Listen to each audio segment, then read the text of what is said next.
The Syrian conflict started as did many others in the Arab Spring, with street protests and demonstrations.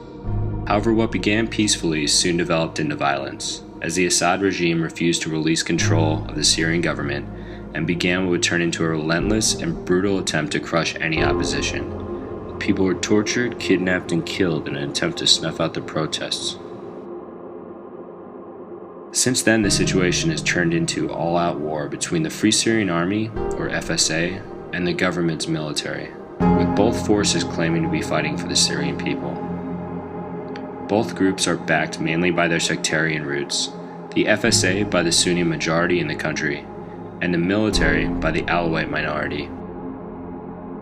Stuck in the middle of the conflict are the civilians, many unallied to either side, living day by day and trying to flee the war, if possible. Estimates put the number of refugees in neighboring countries at over 1 million, and internally displaced people nearing 4 million. Nothing has been able to stop the violence, as the death toll from the conflict is estimated to be well over 70,000 people. Syria is in ruins.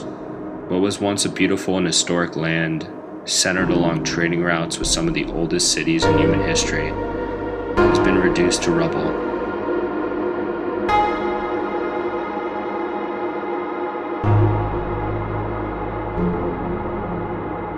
It's a horrific scene in the country. Mortars and planes bomb opposition-held areas constantly. There are stories of children and elderly shot by snipers in city streets.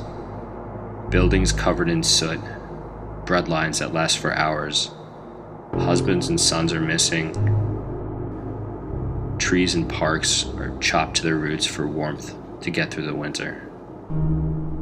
The Syrian people have lost so much from a conflict that shows no hope of ending quickly. And even if the FSA is able to oust Assad from power, there's a growing threat of tribal warfare between the various sects within the nation, and the possibility of even a greater religious war with the growing number of hardline Islamic extremists.